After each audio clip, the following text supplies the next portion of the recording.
بسم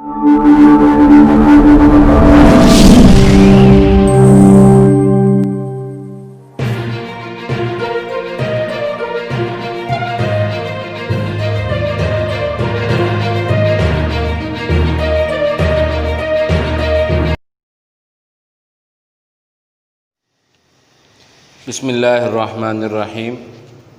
میں BA/BSc کے طلباء سے مخاطب ہوں۔ آپ کو جو سلیبس دیا گیا اس کی حدیث نمبر سلیبس کے اعتبار سے 10 بنتی ہے۔ آپ بورڈ پر اس کو ملاحظہ کر رہے ہوں گے۔ حدیث یہ ہے، قال رسول اللہ صلی اللہ علیہ وسلم ذاق طعم الایمان من رضی باللہ ربا وبالاسلام دینا وبمحمد صلی اللہ علیہ وسلم رسولا۔ ترجمہ دیکھیں، رسول اللہ صلی اللہ علیہ وسلم نے ارشاد فرمایا کہ اس شخص نے ایمان کا مزہ چکھ لیا جو راضی ہوا اللہ پر رب ہونے کی حیثیت سے، اسلام پر دین ہونے کی حیثیت سے، اور محمد صلی اللہ علیہ وسلم پر رسول ہونے کی حیثیت سے۔ یعنی جو شخص اللہ کے رب ہونے پر، رسول اللہ صلی اللہ علیہ وسلم کے نبی ہونے پر، رسول ہونے پر، اور اسلام کے دین ہونے پر راضی ہو گیا، اس شخص نے ایمان کی حلاوت اور ایمان کا مزہ چکھ لیا۔ اس حدیث میں جناب نبی کریم صلی اللہ تعالی علیہ وسلم نے ایمان کی حلاوت اور اس کے وسائل بیان کیے ہیں کہ کس شخص کو ایمان کی حلاوت یعنی ایمان کی مٹھاس اور ایمان کا مزہ کون شخص ہے جو حاصل کر سکتا ہے، اور کون سے ایسے وسائل ہیں۔ ان وسائل کا ذکر کیا ہے کہ ان ذرائع سے انسان ایمان کا مزہ اور ایمان کی لذت حاصل کر سکتا ہے۔ وہ اللہ کے رب ہونے پر ایمان، وہ 3 چیزیں ہیں۔ حلاوت ایمان کے وسائل حدیث میں 3 بیان کیے گئے ہیں کہ اللہ کے رب ہونے پر ایمان۔ دیکھیں، ایمان کی حلاوت اور ایمان کی لذت صرف اسی شخص کو حاصل ہو سکتی ہے جس کا ایمان سطحی نہ ہو، بلکہ اس کا ایمان راسخ ہو، گہرا ایمان ہو، وہ سطحی نہ ہو، نہایت گہرا جس کا ایمان ہو، وہ شخص ایمان کی حلاوت کو حاصل کر سکتا ہے۔ ایمان کی، مسلمان ہونے کی کا جو مزہ ہے، مٹھاس، وہی شخص جو ہے وہ چکھ سکتا ہے جس کا ایمان سرسری نہ ہو بلکہ گہرا اور مضبوط اعتقاد اور مضبوط ایمان ہو۔ اب 3 چیزیں بیان کی گئی ہیں حلاوت ایمان کے وسائل کے اندر کہ اللہ کے رب ہونے پر ایمان لے آئے۔ اللہ کے رب ہونے پر ایمان، تو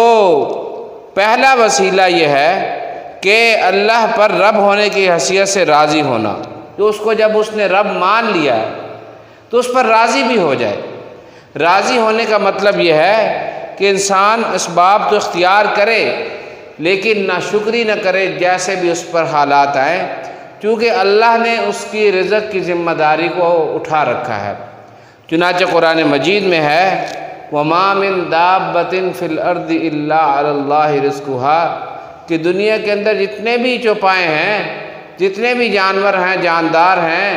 سب کی رزق کی ذمہ داری اللہ پاک نے خود اٹھا رکھی ہے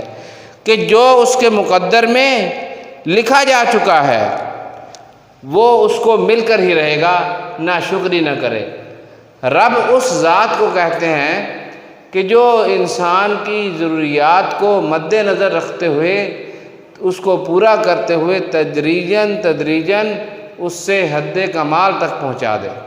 اس کو کمال تک پہنچا دے، اس ذات کو رب کہا جاتا ہے۔ اور رب کا لفظ صرف اللہ تعالیٰ کے لیے استعمال کیا جا سکتا ہے، عربی میں صرف رب کا لفظ۔ ہاں، رب المال، یہ جب اس کی اضافت کی جائے گی تو پھر دوسروں کے لیے بھی استعمال کیا جا سکتا ہے عربی کے اندر۔ تو اللہ کے رب ہونے پر ایمان لانا کہ وہ ہمارا رب ہے، وہی ہماری ضروریات کو پورا کرنے والا ہے، رزق کی ذمہ داری بھی اسی نے اٹھا رکھی ہے، تو حقیقت میں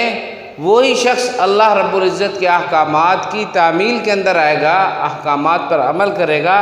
جو اللہ کے رب ہونے پر راضی ہو جائے اور اس کو اپنا معبود حقیقی مانے۔ تو یہ پہلا ذریعہ ہے ایمان کی حلاوت کو حاصل کرنے کا۔ دوسرا وسیلہ اسلام پر دین ہونے کی حیثیت سے راضی ہونا۔ اسلام پر دین ہونے کی حیثیت سے راضی ہونا کہ ہمیں جو دین اسلام ملا ہے یہ سب سے ان الدین عند اللہ الاسلام، کہ اللہ کے نزدیک قابل قبول دین جو ہے حضور اقدس صلی اللہ علیہ وسلم کی آمد کے بعد وہ صرف اور صرف دین اسلام ہے۔ اور اگر کوئی دین اسلام کے سوا کوئی اور دین اختیار کرنے کی کوشش کرے گا یا اختیار کرے گا تو قرآن مجید میں فرمایا وَمَن يَبْتَغِ غَيْرَ الْإِسْلَامِ دِينًا فَلَن يُقْبَلَ مِنْهُ، کہ جو شخص دین اسلام کو چھوڑ کر کوئی اور دین اختیار کرے گا وہ اس کا دین قابل قبول نہیں ہوگا۔ تو اسلام کے دین ہونے پر راضی رہنا، راضی ہونا، وہ شخص ایمان کی حلاوت حاصل کر سکتا ہے اس اسلام کے مقابلے میں کسی اور کو۔ اور اسلام صرف یہ نہیں ہے، دین صرف یہ نہیں کہ نماز، روزے یا مسجد تک محدود ہے، بلکہ دنیا کے ہر معاملے میں دین اسلام ایک مکمل رہنمائی اور ایک مکمل نمونہ ہے حضرت صلی اللہ علیہ وسلم کی زندگی، اور ایک مکمل ضابطہ حیات ہے دین اسلام۔ زندگی کے ہر شعبے کے بارے میں اسلام نے رہنمائی کی ہے۔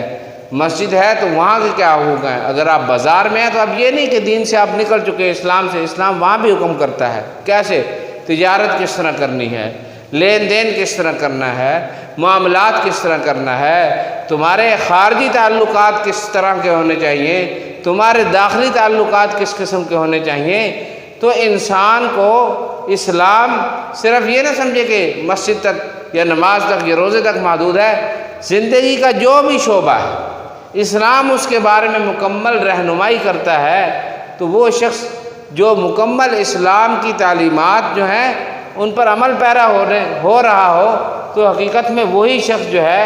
اسلام کے دین ہونے پر راضی ہے، اور